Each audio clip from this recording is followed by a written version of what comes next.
Hey everybody, it's Dave coming to you from the paddock here in Southern Maryland. It's my second update video. Um, it's coming up on noon on Thursday, and I'm gonna pour myself a fresh cup of coffee to have a conversation with you. Uh,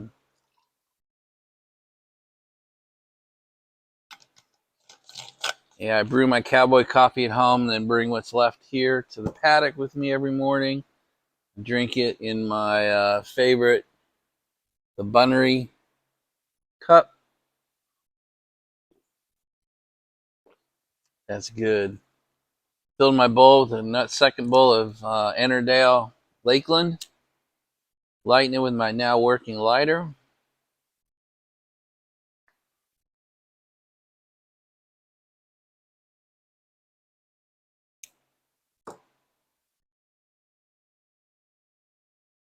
So this video came because I got a great two questions from Brutal Enough, and I so respect the question. I want to have a conversation with you guys. So he wrote me these two questions. What is driving you to do this research? And he's referring to my Bible reading.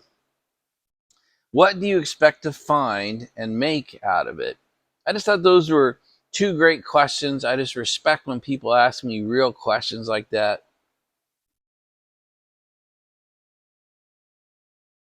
I haven't had a good conversation with you guys in a while. So that's what I want to do, is just sit down and have a conversation, maybe do some self-introspection while I talk to you about it. So the conversation kind of starts with my own belief. Like, what do I believe? Do I believe there's a God? Do I believe that Jesus Christ is our Savior? I mean, I grew up in the church. I grew up as a Methodist. I mean, from my earliest childhood memories till I was about 18, I went to the Methodist church. I went every week. I was deeply involved in the youth program. I was president of my youth group in middle school. I was president of the youth group in high school. I went on all the outings and we did some great things together. I was deeply inside of the church world, but I don't know what my beliefs were back then. I think I was doing it mostly social. I went to church because I had to. Um, and then I was engaged to somebody other than my wife for a few years, Lisa, and she was Lutheran and the really strict kind. So I converted to Lutheranism, and I spent 4 or 5 years in that, mainly because I had to, mainly because that's where her family was. But that really didn't chart my belief. And then I met Anne Marie. She grew up Episcopal. We got married in an Episcopal church. We ended up going to a Methodist church, and we got to know the pastor very well. We became friends with him and his family and his kids. They came out on our boat. They came over to dinner. These when Kevin spoke, he really had that ability where he was kind of looking at you. I mean, you're sitting in a church of several hundred people, but you felt like he was talking to you, and Anne Marie had that same feeling. But again, I really didn't evaluate, like really look, like what are my beliefs? Church is almost a social structure, a social mores. So I don't really think that defined my belief. And then we quit going to church. We just dumped it. And for a long time, Sean was 1 year old. He's 23 today. So we dumped church 22 years ago. And the organization of church, the religious organizations, is something I have despised since my 20s. And I think that jaundiced me. Just because I don't like organized religion doesn't mean I couldn't have a belief structure.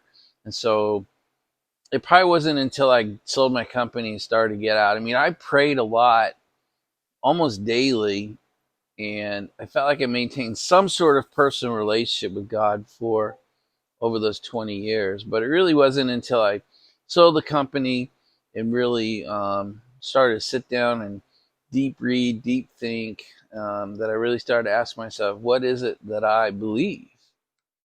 So over the last 5 or 6 years, I really have asked myself that question. And for a long time, the answer was I believed in an infinite intelligence. I believed in a universe. I believed that this all didn't get created by accident. There was some intelligent force behind the creation. But did I believe the creation story? Is it the entity that the Christians called God? And do the Christians have it right? I mean, there's Ra, there's Buddha. I mean, there's Allah. Um, does everyone else have it wrong and only Christians have it right? If there's life on other planets, what do they worship? God didn't just create this planet. He didn't just create this solar system. He created the whole universe. And so I think maybe sometimes we're a little bit arrogant to say, well, we are the ones that have it right and we're the only ones that have it right. And I still have a little bit of that in me. But I really began to believe there is a God, and that I needed to start learning more about it. And I realized I had never really sat down and read the Bible. I was just I started 3 years ago. So at 56, 57 years old, I'd never sat down and read the Bible. I'd done the sit in the pew and turn to this, I'd done the Sunday thing. But to sit down and read it quiet with no one else telling me what to read, no one else interpreting what it meant, quiet, committed time, dedicated time, that didn't start till 3 years ago. And it really started because I just had this shocking reality or realization that I had never sat down and read the Bible. And, I don't think church covers a whole lot of the Bible, to be honest with you. Certainly the Protestant side, the Methodist side. I mean, I felt like after going to church for 18 years, I probably saw 10 or 20% of the Bible and probably almost none of the Old Testament. So I decided to fix that. So the first question he asks is, what is driving me to do this research? And the very first part of that answer is just me realizing that I'd never read the Bible. So I just needed to sit down and just read it. I mean, not try to interpret it, not really study it, but just read the document from one end to the other, realizing it's not meant to be a book. But that was my initial driving piece, 3 years ago. Just sort of wanted to read it. Where does it go from there, right? Well, I mean, I didn't know where my journey was headed. That was step one. As I read it, I realized, wow, I had not read 80 or 90% of the Bible. I just never, ever had. The second realization I had was I had this thirst, this desire to understand the facts in the Bible. The whole Old Testament is about numbers and who begat who, the lineage. The Old Testament takes lineage very, very serious. So the second time through the Bible, I actually created a spreadsheet from Adam to Christ and tracked the absolute lineage of everybody. I mean, Adam and his sons all the way to where Jesus appears in the family tree. I found that unbelievable. How many generations there were from Adam to Noah, and then the world was wiped out. So from Noah to Abraham, and from Abraham to Moses, and from Moses to Christ. I to this day find that unbelievably interesting, and I wanted to track it. The other thing I found interesting was how many times God killed his favorite people and how stupid they are over and over and over again. The Old Testament is like he builds them up and then he kills them all. He builds them up and he kills them all. He leaves a remnant and brings them back. How many times the king acted poorly in God's eyes. The Old Testament very clearly, every time a new king is installed, says he behaved or he didn't. And the number of people who didn't really struck me as kind of interesting, that how many people don't learn from history. I'm like, holy crap, wait a minute, that's today. And so I started to develop this interest beyond the lineage and the years and the stories of the Bible, the lineage the family tree to Christ, um, the first Matthew chapter 1 is all lineage, by the way. The New Testament, the first chapter of the New Testament is about direct lineage to Christ. I find that really interesting. But then the ties, how viable it reads in today's world, how applicable even the Old Testament is to today's America and today's Western world. And I find that interesting and a bit nerve-wracking. I didn't expect it to tie to today's world, and how much in parallel today's United States of America, the last 40 or 50 years, ties to all those kings that acted poorly and that Christ took his hand off them. And in fact, he turned his face against those, Judah and Israel over and over again because of their own behavior. And I see that same behavior in the United States today. So that kind of woke me up even further. And that's another reason it's driving to me. I love the history. I love the lineage. I love the links to Christ. And now one of the things driving me is the links to the similarities. I see the applicability of this 4,000-year-old document to today's world really surprised me. So the other part was, I'm a doubting Thomas. If I was alive in Christ's time and he appeared to me after the resurrection, I'd be like, yeah, let me stick my fingers in the holes there, buddy. Good or bad, that's what I am. I'm analytical. I've told you in many videos before, I like order out of chaos. I like everything in a place for everything and everything in its place. I spent the last month cleaning, straightening, organizing the paddock. And I believe lots of times religion is presented as fairly chaotic. Mainly because we like 1 hour bites at church, right? You get the homily or whatever, can be 10 or 15, 20 minutes long, and then blah, you lose everybody.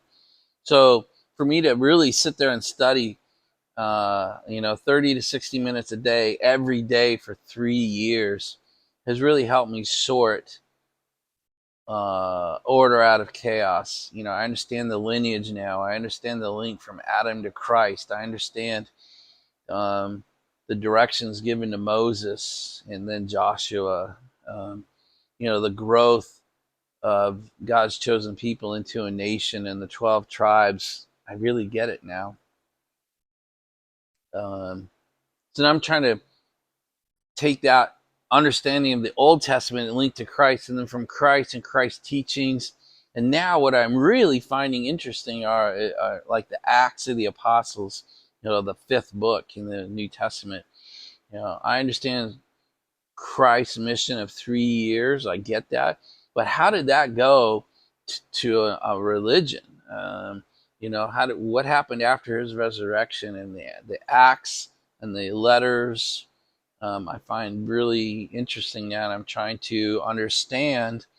And went from essentially one man in a movement to several thousand, to tens of thousands, and now to billions of people. How does that happen?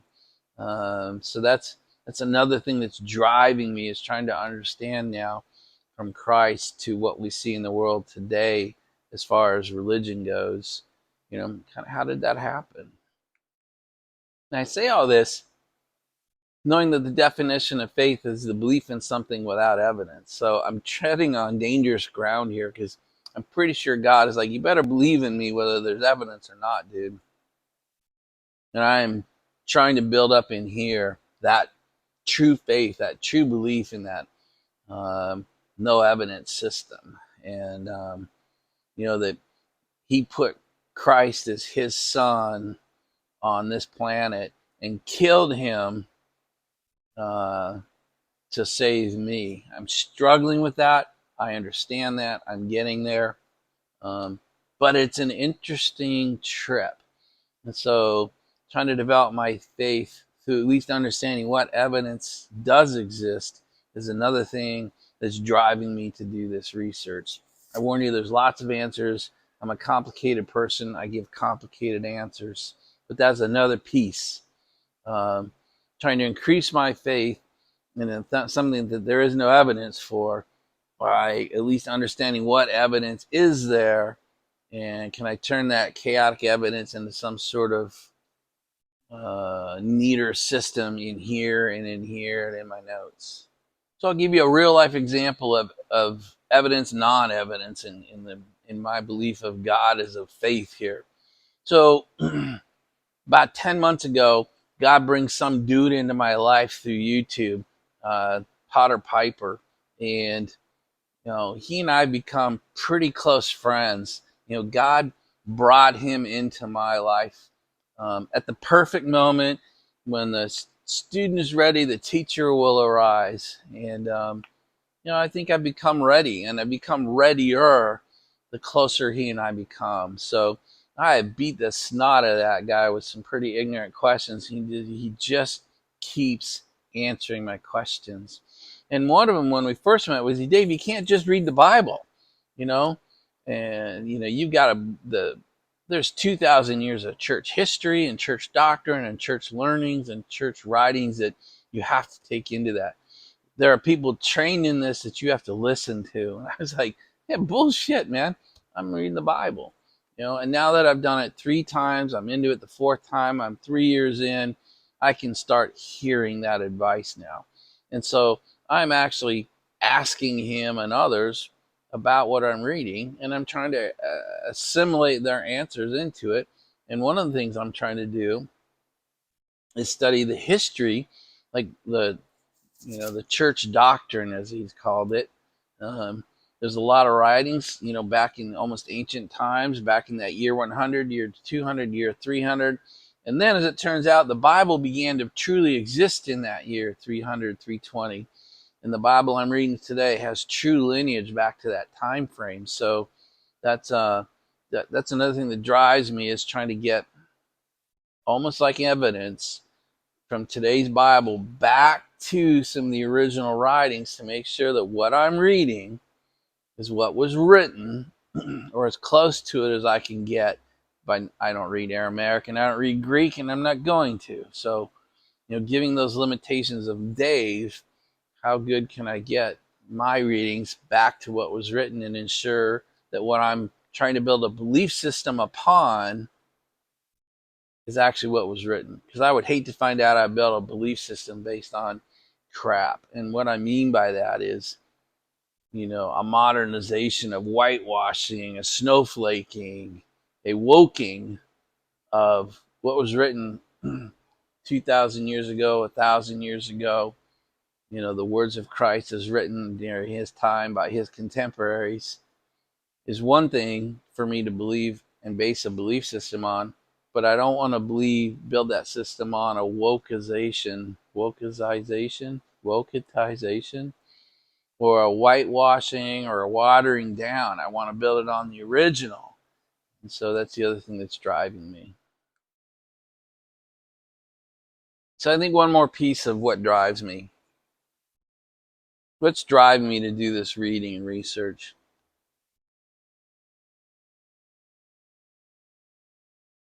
I get asked about it.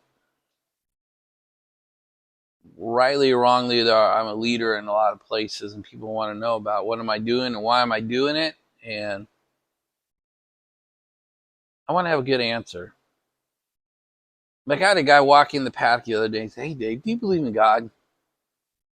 Can we talk about it?" I'd be like, "Holy crap, man." I mean, that was an insane happening for me. I want to be ready for that conversation.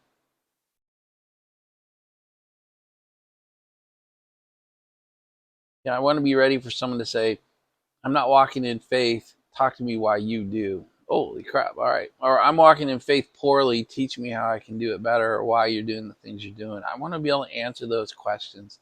I want to be able to have that conversation.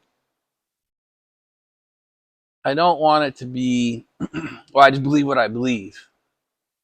I don't want that. I want to know why I believe what I believe. I want to know why I'm reading what I'm reading. I don't want to go call Potter Piper. Yeah, I don't want that. I mean, I'll always end with, I can give you direct access to a really intelligent priest if you'd like to. I don't want that to be my answer. I want my answer to end with that.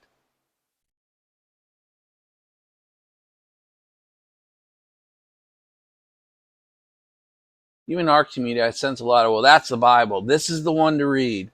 I've had several people go, this is the best study Bible. This is the only real Bible. Yeah, I think I could be crap. I don't know. I just want to understand the different versions, the strengths and weaknesses of each, and I really want to understand the lineage of our Bible. And so that's why I'm doing what I'm doing. And so, what I'm really trying to do now is walk backwards in history, right? And from the modern, like, Protestant Bibles, I'm reading the latest version of the Catholic Bible right now. And I've walked backwards now in time all the way through the King James Bible. And then I'll read, the predecessor to that and the predecessor to that. And, I'll probably get back to the Vulgate. But then the assembly of the Vulgate I find I'm fascinating. Now, I'm a history guy. I'm a fact guy. I'm an evidence guy. And so that's kind of what's driving me. So that's enough of what's driving me. Second question is, what do I expect to find and make out of all this? So I'll touch on that too. Okay, I'll get into what I expect to find in a minute. Why am I doing this? What am I going to do with it? I'm doing it for me. I'm really just doing it to build a firm foundation for my belief. I'm building a factual conversation structure. My wife asks me about this all the time. Eventually, both my kids are going to ask me about this. My friends in Wyoming might ask me. My friends here might ask me. And I want to be able to have a fact-based conversation that demonstrates the strength of the foundation upon which I've constructed my faith in later years. What do I expect to find? Let's talk about what I'm not expecting to find. I'm not trying to create groundbreaking research, right? I'm not trying to create some unknown link or find some new argument for Christianity. I'm not that arrogant.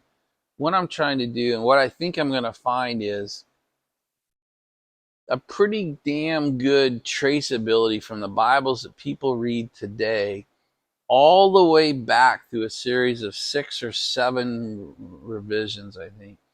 Get back to the original writings. And I'll be able to understand if there's been a lot of translation error or if there has been a lot of modernization of concepts. My worries were changing the teachings of the Christian Bible by rewording it to make it more palatable. I think our pastors and priests are making their homilies and their sermons more acceptable so that they get more people, they retain people in their church, they bring more people into their congregations. And I see the very large non-denominational popular churches kind of almost not preaching at all. So I think what I'm going to find is it is possible to talk about today's modern Christianity and how it traces back to the original documents, the original sermons, the original teachings, and how it got constructed. I can see that thread now. I can't tell you what it is, but I'm getting there. I've walked back now I'm reading the Catholic Bible, the modern one now.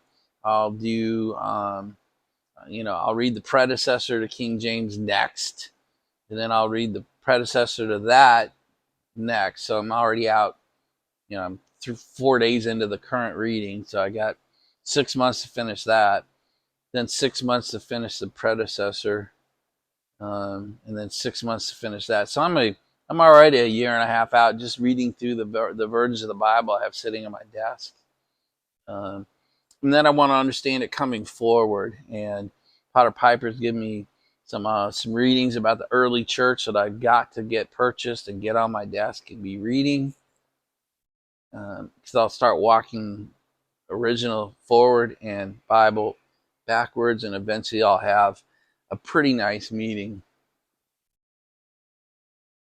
What am I going to do with it? I'm going to document it. I'm going to talk about it. I'll do update videos if you care. I'll talk to you guys about it. And then when people ask me questions, if we get into religious conversations, I'll be able to talk about why the current version makes sense and maybe where it doesn't, the translations that have occurred, the modernizations that have occurred, the watering down that has occurred versus what I've read in prior versions. And then when somebody says, well, how do you even know it's real? I can say, well, I don't know if it's real or not, but here are the facts that get you from the original writings or Christ's teachings through what we have today. I think that's important. It's mainly an education to me. I'm not creating any of this. I'm creating no facts. I'm creating no data. If you read Wikipedia, it's all there. If you read the history, the introductions, and all that to all these Bibles, it's in there. But to pull it into a thread, so that I could talk about the lineage of the Bible as we know it today, the history of the Bible, I find that important to do it. So that's what I'm doing. That's why I'm doing it. It's what I hope to do with it as I progress. Guys, I'm probably halfway through my journey. I don't even know. I'm 3 Bibles deep, reading the 4th. I've already got 2 more lined up. There's probably the Vulgate's out there somewhere. And then I got to learn all the history. I've got to read these early church writings from the church leaders, that Potter Piper's advising me on. I need to understand Christ saying, upon this rock I will build my church, meaning Peter was the first pope in the early years of popage. Got a long ways to go. I love it. I'm enjoying it. And I hope this makes sense. Part of my goal is to talk long enough so you forget the question, right? Or maybe I'm answering the question I wish you had asked, kind of thing.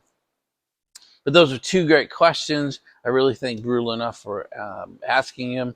I've talked a lot. I've made this a really long video, but I want to be able to say I spoke from my heart and I gave you real answers. Guys, that's it. We'll talk to you later. Bye.